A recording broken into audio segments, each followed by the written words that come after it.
بسم اللہ الرحمن الرحیم۔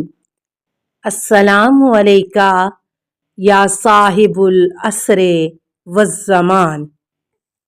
جہنم کے فرشتے بت پرستوں سے بھی پہلے فاسق معلمین قرآن کی طرف متوجہ ہوں گے۔ وہ علماء کہیں گے کہ تم بت پرستوں سے پہلے ہم کو کیوں دبوچ رہے ہو؟ جہنم کے فرشتے کہیں گے کہ جاننے والے اور نہ جاننے والے برابر نہیں ہو سکتے۔ حضرت رسول اکرم صلی اللہ علیہ وسلم از کنز الاعمال حدیث 29,005، یعنی تم عالم ہو کر بدکار تھے اس لیے تم زیادہ مستحق کے سزا ہو۔ بے عمل عالم کی کم سے کم سزا۔ میرے بندوں سے کہہ دو میرے اور اپنے درمیان دنیا پرست عالم کو نہ لائیں، کیونکہ وہ تم کو میری یاد سے غافل کر دے گا۔ یہ لوگ میرے بندوں کے لیے ڈاکو ہیں۔ میں ان کو کم سے کم سزا یہ دوں گا کہ میں ان کے دلوں سے اپنی محبت اور دل سے دعا کرنے اور مجھ سے بات کرنے کی مٹھاس کو نکال لوں گا، یعنی ان کو میری محبت اور دعا کرنے کا لطف حاصل نہ ہونے دوں گا، کیونکہ ان کی ساری کوششیں صرف دنیا کے لیے ہیں۔ امام موسیٰ کاظم علیہ السلام از بہار جلد 78۔ سب سے زیادہ سخت سزا نمبر 1 جابر بادشاہ اور فاسق و فاجر عالم کو ملے گی، حضرت علی علیہ السلام از غرر الحکم۔ نمبر 2 پھر وہ دولت مند جو غریبوں پر مال خرچ نہیں کرتا، یعنی جو زکوٰۃ خمس نہیں دیتا۔ نمبر 3 اس عالم دین کو جو دنیا کے بدلے دین کو بیچتا ہے۔ یہ تینوں قیامت کے دن جہنم کا ایندھن بنیں گے۔ حضرت علی علیہ السلام از غرر الحکم۔ نوٹ: یہ اس لیے کہ علم، مال اور اقتدار دونوں خدا کی عظیم ترین نعمتیں ہیں۔ جو عالم دین اپنا دین بیچ کر دنیا کماتا ہے، اور جابر ظالم حاکم خدا کی عظیم نعمت اقتدار کو غلط استعمال کر کے لوگوں پر ظلم کرتا ہے، وہ سب سے زیادہ کفران نعمت کرتا ہے، اس لیے سب سے زیادہ سزا کا مستحق ہے۔ عالم دین کی غلطی کشتی کو توڑ دیتی ہے، نتیجتاً خود کشتی بھی ڈوب جاتی ہے اور سوار بھی۔ حضرت علی علیہ السلام از غرر الحکم۔ عالم کی غلطی سے بڑی غلطی کوئی نہیں۔ حضرت علی علیہ السلام از غرر الحکم۔ علماء اور عقل مندوں کا کلام، تقریریں اور فتوے اگر صحیح ہوں تو دوا ہیں، اور اگر غلط ہیں تو بیماری ہیں۔ حضرت علی علیہ السلام از بہار جلد 2۔ علمی غلطی بہت بڑا جرم ہے۔ حضرت علی علیہ السلام از غرر الحکم۔ علماء سو برے علماء ہیں، اور ہر اچھائی سے اچھے باعمل علماء ہیں، اس لیے بدترین لوگ وہ علماء ہیں جو خراب ہو جائیں۔ جناب رسول خدا صلی اللہ علیہ وسلم از بہار جلد 2 اور جلد 77۔ عالم خراب ہو جائے تو اس کی کوئی دوا نہیں۔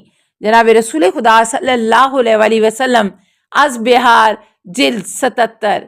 چون کفر از کعبہ برخیز و کجا ماند مسلمانی۔ حضرت علی علیہ السلام سے پوچھا گیا کہ ائمہ ہدایت اہل بیت علیہ السلام کے بعد اللہ کی سب سے اچھی مخلوق کون ہے؟ فرمایا علماء اگر نیک عمل ہوں۔ پوچھا گیا فرعون، نمرود اور ائمہ کے قاتلوں کے بعد بدترین مخلوق کون ہے؟ فرمایا وہ علماء دین جو خراب ہو جائیں، جو باطل اور غلط باتوں کو بیان کریں، ظاہر کریں اور سچی حقیقتوں کو چھپائیں۔ حضرت علی علیہ السلام از بہار جلد 2۔ شیخ ما از برہمن کافر رے تر است۔ یزید کے لشکروں سے بھی زیادہ برے وہ برے علماء ہیں جو ہمارے کمزور شیعوں کے دلوں میں شکوک و شبہات پیدا کرتے ہیں، اور اس طرح اور زیادہ ان کو کمزور عقیدہ بنا دیتے ہیں۔ حضرت امام حسن عسکری علیہ السلام از بہار جلد 2۔ امت محمدی کے بدترین علماء وہ ہیں جو نمبر 1 لوگوں کو ہم سے دور کرتے ہیں، 2 ہم تک پہنچنے والے راستوں میں بیٹھ کر ہمارے دوستوں پر ڈاکے ڈالتے ہیں، یعنی ہمارے پاس نہیں آنے دیتے، دوسروں کے پاس لے جاتے ہیں۔ نمبر 3 ہمارے دشمنوں کو ہمارے القاب دیتے ہیں، ان کو امام، رسول کا خلیفہ، امیر المومنین، ہادی، مہدی وغیرہ کہتے ہیں، امام محمد باقر علیہ السلام۔ ایسے بدترین علماء خدا کی لعنت کے مستحق ہیں۔ جناب رسول خدا صلی اللہ علیہ وسلم از بہار جلد 1۔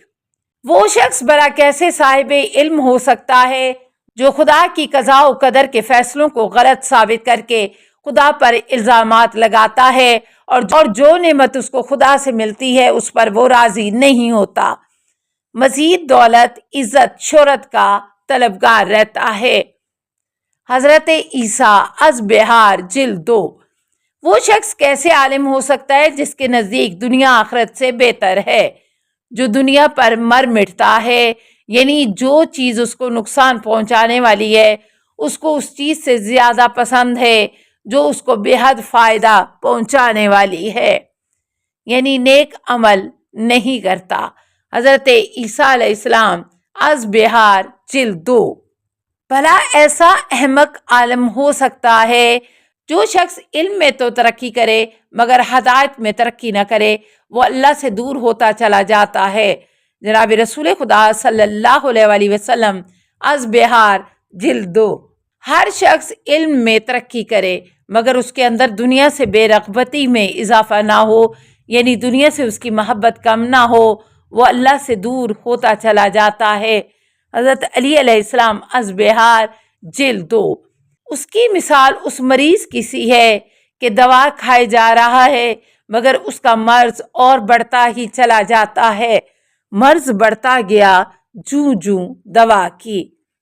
علماء، فقیہا رسولوں کے علم کے امین ہیں مگر صرف اس وقت تک جب تک کہ وہ دنیا داری میں نہ پڑ جائیں۔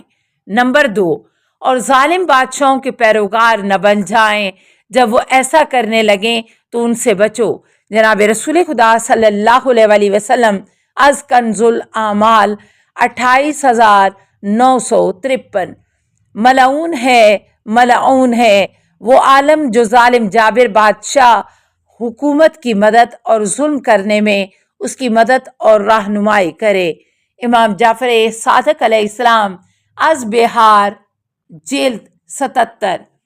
جب تم یہ دیکھو کہ عالم دین ہو کر وہ دنیا سے بے حد محبت کرتا ہے تو اس سے بچو، اس لیے کہ جسے وہ محبت کرتا ہے اسی کو حاصل کرنے کی کوشش کرے گا، وہ بجائے خدا اور آخرت کی طرف لے جانے کے تم کو حرام مال کمانے کی ترغیب دے گا۔